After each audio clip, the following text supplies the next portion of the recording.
చిన్న ఇంజెక్షన్ ద్వారా మోకాలు మరియు నడుము నొప్పులకు దీర్ఘకాలిక పరిష్కారం. డాక్టర్ ప్రకాష్ గుడిపూడి. సంప్రదించండి. Allied's pain and pain management centre, Hyderabad. ఈ దేశంలో ఇచ్చిన హామీలను నెరవేర్చినటువంటి ఏకైక ప్రభుత్వం వైఎస్ఆర్ కాంగ్రెస్ పార్టీ ప్రభుత్వం అని ఈ సందర్భంగా నేను చెప్పదలుచుకున్నాను. దానితో పాటు నారా చంద్రబాబు నాయుడు గారు 2014 నుంచి 2019 వరకు కూడా ఈ రాష్ట్రాన్ని పరిపాలన చేసేటటువంటి అవకాశం ప్రజలు ఇచ్చారు. ఆయన ఇచ్చినటువంటి ఏ వాగ్దానాన్ని అమలు చేయలేదు. జగన్మోహన్ రెడ్డి గారు ఇచ్చిన ప్రతి వాగ్దానాన్ని అమలు చేశారు. ఇది వ్యత్యాసం అని మనం చేస్తున్నాం. ఎంత చిత్రం అంటే, మేము మేనిఫెస్టో వేశాం, ఆ మేనిఫెస్టోని ప్రతి ఇంటికి తీసుకువెళ్ళి ఇస్తున్నాం. చంద్రబాబు నాయుడు గారు 2014లో ఇచ్చినటువంటి మేనిఫెస్టో అదృశ్యమైపోయింది, వెబ్సైట్లో లేదు. అంటే దాన్ని చూసి సిగ్గుపడవలసినటువంటి పరిస్థితి చంద్రబాబు నాయుడు గారికి వచ్చింది. అందువల్ల దాన్ని మాయం చేశారు. మేనిఫెస్టోలను మాయం చేసేటటువంటి తత్వం కలిగినటువంటి వ్యక్తి నారా చంద్రబాబు నాయుడు గారు. ఇచ్చినటువంటి మేనిఫెస్టోను అమలు చేసి ఇంటికి తీసుకువెళ్ళి ఇచ్చేటటువంటి తత్వం కలిగినటువంటి వ్యక్తి జగన్మోహన్ రెడ్డి గారు, ఈ రాష్ట్ర ప్రభుత్వాన్ని మనవి చేస్తున్నాం. ఇచ్చిన ప్రతి హామీని నెరవేర్చినటువంటి వ్యక్తిగా మళ్ళా తిరిగి మేము ఓటు అడగడానికి వెళుతున్నాం, సిద్ధమయ్యాం. మళ్ళా ఈ రాష్ట్రంలో 175 మా టార్గెట్. అధికారంలోకి రావడం కాదు, ఏ 150తోనో 130తోనో 120తోనో అధికారంలోకి రావడం కాదు. 175 సీట్లకి 175 సీట్లు గెలిచి చరిత్ర సృష్టించి అధికారంలోకి రావాలనే ఉద్దేశంతో మేము టార్గెట్ పెట్టుకొని ముందుకు వెళుతున్నాం. దానికి సంబంధించి అనేకమైన మార్పులు చేర్పులు చేసేటటువంటి కార్యక్రమం కూడా చేస్తున్నామని మనవి చేస్తూ, ఇచ్చిన ప్రతి మాటను నిలబెట్టుకున్నటువంటి వ్యక్తి జగన్మోహన్ రెడ్డి గారు, ఇచ్చిన ప్రతి మాటను చెత్తబుట్టలో వేసినటువంటి చంద్రబాబు నాయుడు గారు. ఇది వారి వ్యత్యాసం అని ఈ సందర్భంగా నేను చెప్పదలుచుకున్నాను. ఏ ఒక్కటి చెప్పమనండి, ఏం అబద్ధం చెప్పాం మేము, ఏమి చేయలేదు. సిపిఎస్ ఎస్, దానికి ఆల్టర్నేటివ్ తీసుకొచ్చాం. దాని విషయాలు వివరంగా చెప్పి ఆ ఆల్టర్నేటివ్ తీసుకొచ్చినటువంటి సందర్భం తప్ప మోసం చేసిన సందర్భం లేదే. అసలు మేనిఫెస్టోని తీసుకురమండి. మేము మేనిఫెస్టో అమలు చేయలేదని చెప్పేటటువంటి తెలుగుదేశం పార్టీ ఒక వాళ్ళ మేనిఫెస్టోని తీసుకొచ్చి చెప్పమనండి. గత 2014లో ఇచ్చినటువంటి మేనిఫెస్టోని పట్టుకుని మాట్లాడమనండి. దమ్ముంటే మేము ఆ పట్టుకుని మాట్లాడేటటువంటి ధైర్యం, దమ్ము మాకుంది. అలాంటి విశ్వాసాన్ని ప్రజల నుంచి మేము పొందామని మనవి చేస్తున్నా. రెండో అంశానికి వస్తే, పొద్దున ఒకసారి సాయంత్రం ఒకసారి వెళ్ళి వచ్చాయంట పవన్ కళ్యాణ్ గారు చంద్రబాబు నాయుడు గారి ఇంటికి. దేనికి వెళ్ళాడో నాకు అర్థం కాల. ముష్టి కోసం వెళ్ళాడా? సీట్లు ముష్టి కోసం. అయ్యా నేను చెప్తానయ్యా, ఆ జనసేన కార్యకర్తలకి, జనసేన నాయకులకి మాకు టికెట్ వస్తుంది, మేము గెలుస్తాము, ఓడతాము అని కంగారు పడుతున్నటువంటి జనసేన నాయకులందరికీ చెప్తున్నా, కుక్క తోక పట్టుకొని గోదావరి ఈదకండి. చంద్రబాబు నాయుడు గారి మాట విని పవన్ కళ్యాణ్ ముంచే పరిస్థితిలో ఉన్నాడు. ఏదో 60 సీట్లు ఇస్తారు, 70 సీట్లు ఇస్తారు, 8-9 పార్లమెంట్ సీట్లు ఇస్తారని బయట మీరు ప్రచారం చేసుకుంటారు. ముష్టేస్తాడు. ఆ ముష్టి తీసుకునేటువంటి పరిస్థితి తప్ప గత్యంతరం లేని పరిస్థితి మీకు ఉందని మనవి చేస్తున్నా. పొద్దున ఒకసారి వెళ్ళాడు, సాయంత్రం ఒకసారి వెళ్ళాడు. రోజు తిరగటమే పని తప్ప ఫలితం ఉండదు. ఏ 20, 25, 22, 23 ఇస్తే గగనం. ఇది అందరికీ తెలిసినటువంటి సత్యం. ఇవన్నీ కూడా మీరు ఆలోచించుకోండి. ఎవరైతే జనసేనకు ఉన్నటువంటి కార్యకర్తలు మీరు మోసపోతున్నారనే విషయాన్ని దయచేసి గమనించమని ఈ సందర్భంగా నేను చెప్పదలుచుకున్నాను. సక్సెస్ఫుల్ సీఎంగా ఈ రాష్ట్రంలో చరిత్రలో నిలబడిపోతాడు. మళ్ళా గెలిచిన ముఖ్యమంత్రిగా నిలబడబోతున్నాడు.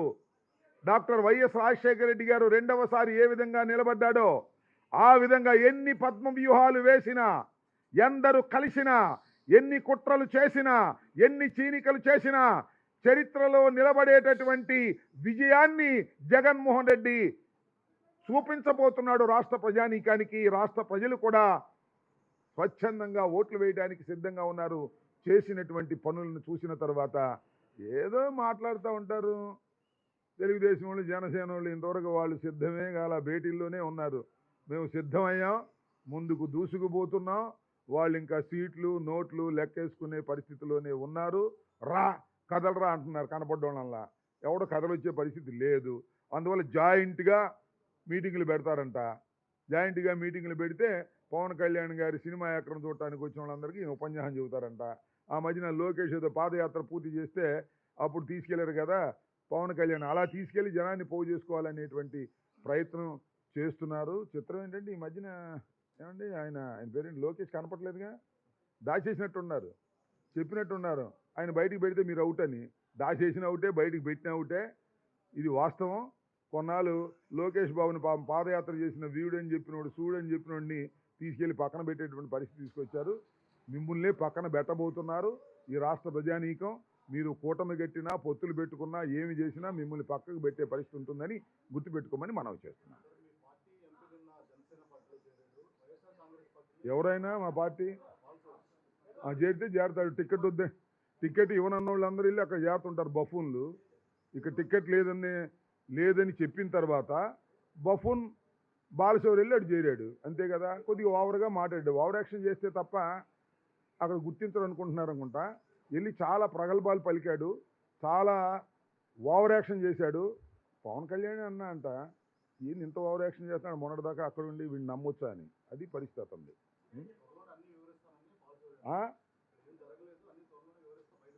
మన రెండో సినిమా ఉందా? మాకు తెలీదే, ఆయనకే తెలుసా? ఆయన జీవితం అంతా మాకు తెలుసు. 2004 దగ్గర నుంచి డాక్టర్ వైఎస్ రాజశేఖర రెడ్డి గారు ముఖ్యమంత్రి అయిన దగ్గర నుంచి, తెనాలి పార్లమెంట్లో కంటెస్ట్ చేసిన దగ్గర నుంచి, తెనాలి పార్లమెంట్లో కంటెస్ట్ చేసినప్పుడు నేను చీఫ్ ఎలక్షన్ ఏజెంట్ అతనికి.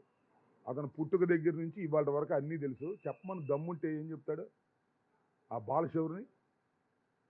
ఇక్కడదంటే వెళ్ళి జనసేన ఆఫీసులో పడ్డాడు. అన్ని అన్యాయాలు అక్రమాలు చేసిన బఫూన్, అన్ని అన్యాయాలు అక్రమాలు చేశారు కాబట్టే టికెట్ రిజెక్ట్ చేశారు. టికెట్ రిజెక్ట్ చేసినప్పుడు అక్కడ తేలాడు. అక్కడ తేలి జగన్మోహన్ రెడ్డి గారిని వారిని వీరిని దూషించే కార్యక్రమం ఓవర్ యాక్షన్ చేస్తే చెప్పాగా. ఆ పక్కన ఇద్దరు అనుకున్నారంట, ఎవరు? పవన్ కళ్యాణ్, ఆయన పేరేంటి తెనాలి ఆయన, ఎవరు, నాదెళ్ల మనోహరు. ఏంది మొన్నటిదాకా అక్కడ ఇక్కడ ఓవర్ యాక్షన్ చేస్తున్నాడు, వీడు నమ్మొచ్చా అన్నారంట. అది అతని పరిస్థితి. ఎక్కడికి వెళ్ళినా అతని నంబర్ ఎవరైనా నమ్మొచ్చు. కానీ సరే వాళ్ళకి గత్యంతరం లేక టికెట్ ఇస్తే బందర్ టికెట్ ఇవ్వచ్చు, కానీ అతను ఎవరినైనా ముంచిపోయే తత్వం కలిగిన వాడు అనేది నాకన్నా నీకన్నా అందరికన్నా ఆయన పవన్ కళ్యాణ్ గారికి నాదెళ్ల మనోహర్కి బాగా తెలుసు. రాబోయే కాలంలో మీరే చూస్తారు. ఓకే, జగన్ అర్జున్ అని చెప్పుకుంటున్నాడు. వాళ్ళకి విన్నారా? మొత్తానికి విన్నారు కదా. వాళ్ళు ఎంత గుచ్చుకుందో వాళ్ళకి అర్జునుడు చెప్పంగానే. అంటే ఆయన అర్జునుడు కాదు అని చెప్పట్లా, అని చెప్పే ప్రయత్నం చేస్తున్నారు. నేను చెప్తున్నా, జగన్మోహన్ రెడ్డి గారు ఒకానొక సందర్భంలో నేను అర్జునుడిని అభిమన్యుణ్ణి కాదు అని చెప్పాడు. అంటే అర్థం ఏమిటి? మీరు పన్నే పద్మ వ్యూహాలన్నిటినీ ఛేదించగలిగిన అర్జునుడిని నేను అని చెప్పాడు. అంటే మీరు పద్మవ్యూహాలు పన్నుతున్నారన్నమాట. దుష్ట చతుష్టయం పన్నేటటువంటి పద్మవ్యూహాలన్నిటినీ ఛేదించుకుని రాగలిగిన వీరుడు అర్జునుడు జగన్మోహన్ రెడ్డి. ఇది వాస్తవం, మీరే చూస్తారు. ఎన్ని పన్నాగాలన్నా పన్నండి, ఎన్ని పద్మ వ్యూహాలన్నా పన్నండి, అన్నిటినీ ఛేదించుకుని రాగలిగినటువంటి వ్యక్తి జగన్మోహన్ రెడ్డి. రాసుకోమని మనం చేస్తున్నాం. Okay, thank you. మరిన్ని వీడియోస్ కోసం ఛానల్ ని సబ్స్క్రైబ్ చేయండి. లేటెస్ట్ అప్డేట్స్ కోసం వాట్సాప్ ఛానల్ ని ఫాలో చేయండి. అండ్ లింక్ డిస్క్రిప్షన్ లో ఉంది.